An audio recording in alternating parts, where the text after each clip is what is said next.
So price of everything is going up, which means that more money is going out of our pockets. So what is that one easy and effective thing that we can do to combat this?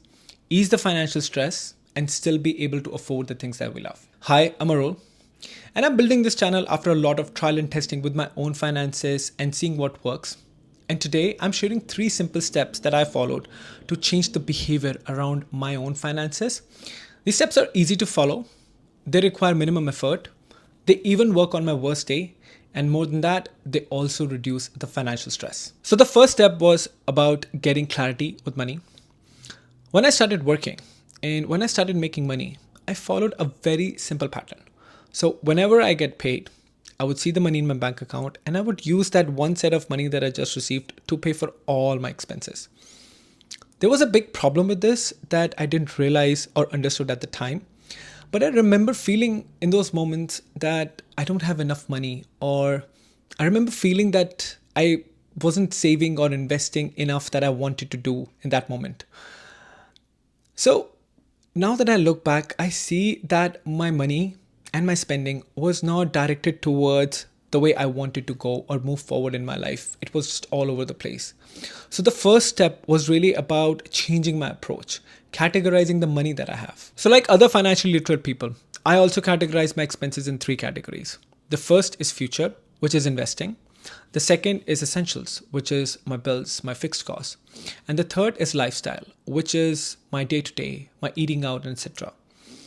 So you can categorize your expenses in any format that you feel comfortable with, but the key is just to keep them simple. And also, in my experience, just categorizing your expenses isn't going to help. It also needs to be clubbed with priority. So prioritization of these categories is really important because you need to know when things get difficult, what to prioritize more and what you can deprioritize.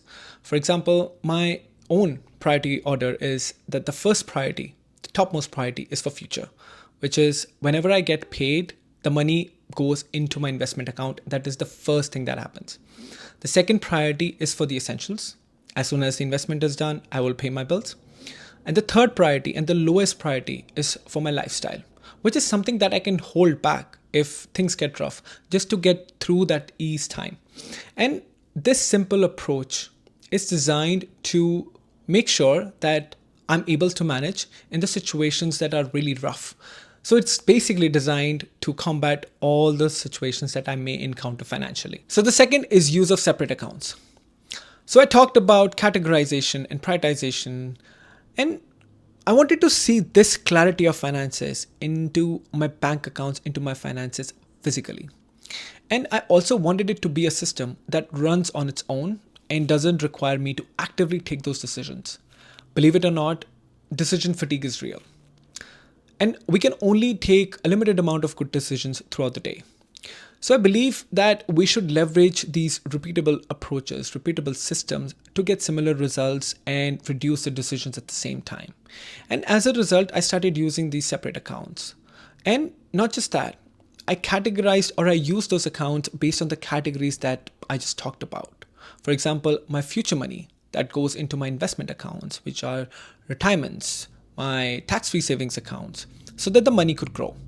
And the second is the essentials, which goes into a dedicated first check-ins account. And my lifestyle goes into a dedicated second check-ins account. So as soon as I get paid, my money gets distributed into all these accounts. And now you might wonder that why do I have 2 check-ins accounts? I can use just one and categorize this in my head. Well, through a lot of trial and error, through a lot of testing, I've experienced that it is much more sustainable to have a clarity that we can see. Follow a system that we can experience. And that's the reason why I have a separate check-ins account, which I pay extra to maintain. The intent is very simple and very clear here. I want to see my money physically separated into these categories. So the third step that I took was to automate the transactions. And the categorization and the prioritization and the use of separate accounts that I talked about, they actually make automating transactions even more effective. And I've realized something, that whenever I rely on my willpower or my memory to get a task done, I always delay it, or sometimes I even miss it. For example, I would think to myself that I would transfer the money to my investment account tomorrow. And sometimes that tomorrow never came. And sometimes I ended up spending that money too. So the manual tasks that we sometimes think that we can do, they actually require a lot of energy, time, memory, and a lot of willpower to stay consistent with. So automating things makes it super simple. And I started leveraging automatic transactions wherever I could. Those automatic payroll contributions, those automatic transactions that happens from one account to another on regular intervals, those automatic deductions for my phone bill and Wi-Fi bill. And after leveraging this, I realized that this reduced a lot of manual effort that I had to make otherwise.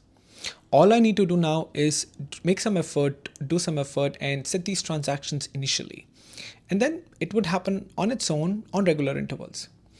And secondly, it also brought a lot of consistency without any use of my willpower because my system is executing these things for me. I'm not doing anything. So if this video made you think about organizing your own finances, or even if you have any better suggestions than what I mentioned in this video, then do let me know in the comment section because I would really like to know them. And if you can do me a favor, hit the subscribe button because it is free to you, but it is going to help me tremendously build this learning community and build this channel that you're also a part of now.